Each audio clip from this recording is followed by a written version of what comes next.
And we're back with On the Record with Tiffany, and I'm here with Sarah Holland and Beth Silvers.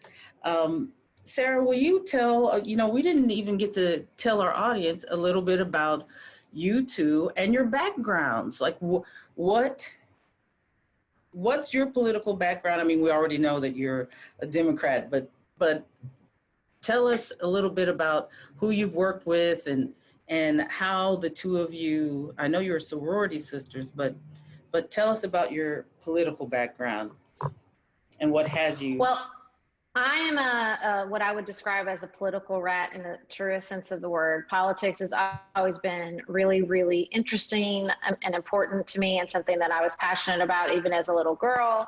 I was a political science major in college. I went to law school in Washington, D.C. at American University's Washington College of Law. I worked on campaigns. I worked on Hillary Clinton's 2007 presidential campaign. I worked in the United States Senate for Senator Bob Menendez from New Jersey. Then I moved back to my hometown when I started a family with my husband and ran for office myself after we started Pantsuit politics, and served a single term on my city's commission. It's a nonpartisan 2-year term. I learned a whole lot that I could never have learned in DC serving on that commission seat. And so politics has always been something that is really at the center of my life. I think that people are endlessly fascinating, and politics is really about people and about power and how people respond to power. And so that was always something that, even when I was primarily a stay-at-home mom and raising kids, I had a mommy blog, and I would write about stroller reviews, and then I would write about the Syrian civil war. I did not care. I find this stuff really interesting. And so being able to talk about politics as a job is really a dream come true. That is pretty cool.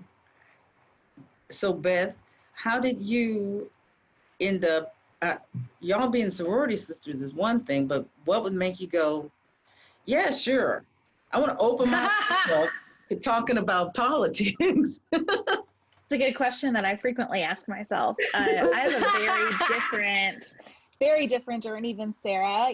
She said our personalities are complementary, but that has infused lots of our lives to take different choices and different routes. So I come from more of a business background. I practiced law for 6 years. I was a human resources executive for 5 years within a law firm.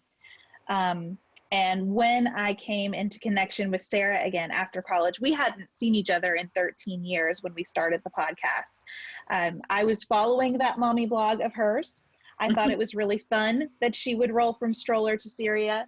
I was interested in the ideas that she was sharing, and I was interested in the fact that sometimes I would hear those kind of Democratic Party traces, but that there was more than that it wasn't just party talking points. And that's what kind of kept me engaged, because I've always, even when I identified as a Republican, I wasn't a very good Republican. I've never been a good anything, right? I wasn't a good Baptist growing up. I wasn't a good Republican. I always have a little bit of softness around my positions. And so I thought I was interested in engaging with her. And I reached out while I was on parental leave and said, would you ever want a guest post with some different perspective on the political topics that you're sharing about? Because I am not a political rat. I am a news addict. I love knowing what's going on in the world. My parents instilled that in me deeply. So I just sort of chase news all the time, and was interested in having this dialogue with Sarah through her blog. So I wrote a couple of posts for her, and she reached out to me and said, would you ever be interested in starting a podcast? This was 2015. I was very immersed in my work at the time and not very tech savvy. And so I said, I don't know what a podcast is, but I'm happy to discuss it. And we started talking about it. And I don't know what made me say yes, because honestly, I am a pretty private person. I'm very introverted. Someone asked me once, what made you think people would care what you have to say? And I don't know what the answer to that is. And I can't think about that too much, or I really get in my head. Mm-hmm. But it was just kind of one of those moments where something in me said, just give this a shot.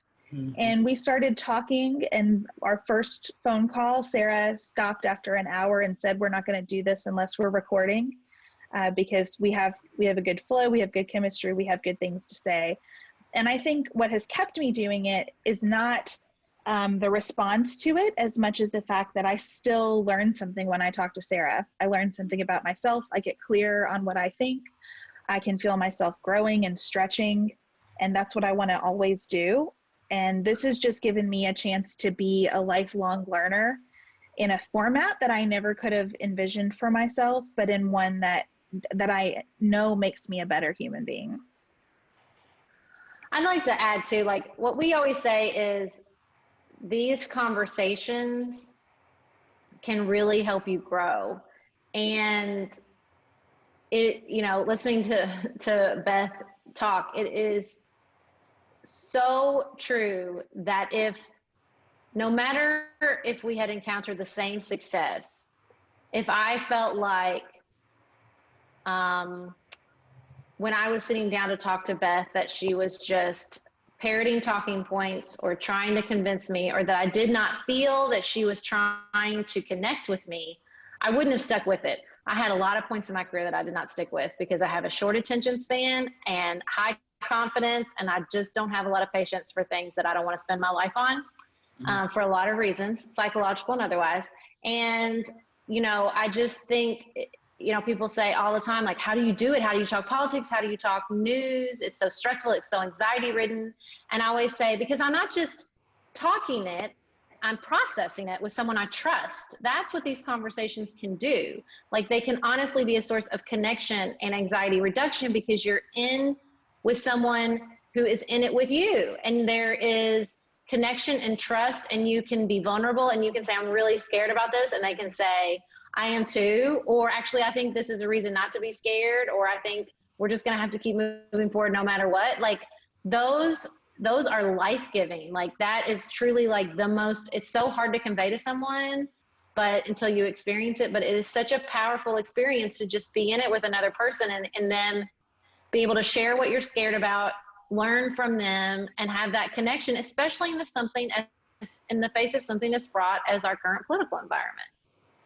I mean, think about our current political environment and the pandemic. And, like, as you all are doing this, what has been your feeling about the pandemic and the politics? Like, we hear all the, like, as it relates to the politics, because it's just been a nightmare. Well, I think that I heard that.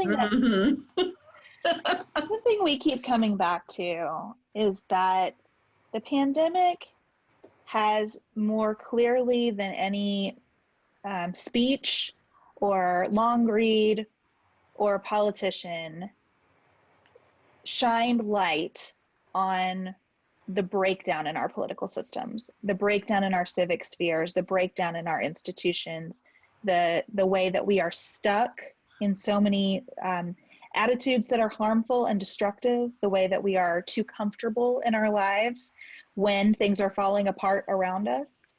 And so certainly the pandemic has created some new problems, but much more than that, it has just exposed in such stark terms our existing problems. And I hope that if something can come of the pandemic, I would never have chosen to learn this way. And I don't see this as like silver lining. I never want to have that tone about it. Yeah. But if we can take this horror and from it recognize that we need to build some new democratic infrastructure and some new civic muscles and some new educational underpinnings of how we understand each other, that gives me some hope. I share your opinion that we have to make some changes, because, you know, when you see things like the healthcare crisis that's happening because of the pandemic and all of our underlying conditions, then you know that we have to make some major changes. When I was about 10 years ago, I weighed 340 pounds and lost 187 pounds. It took me like 2.5 years to lose that 187. But the change that has to occur inside of a person, that is a mental change. It's not just, oh, you stop eating bonbons.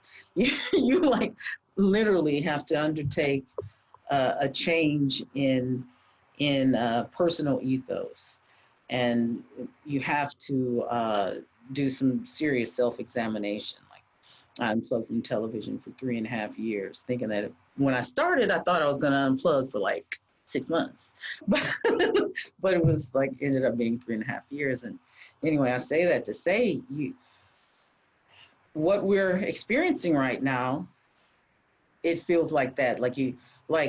We have to make major changes, and it is going to take some digging down and looking at the ugly scabs and figuring out who we want to be. Mm-hmm. Because we obviously haven't grown up in some of the ways we need to grow up.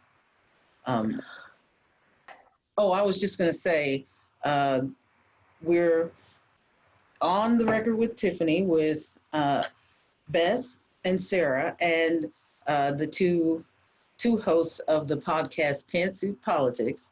And we will be back for another segment. I want my listeners to pay attention. This may be difficult, but guys, we have to think about who we are and what we want to be, mm-hmm. and where we want to go from here. And we can't just get in our corners and yell and spew at one another. Vitriol is not the way to go. So let's come back, let's listen, and let's talk openly you're listening to On the Record with Tiffany.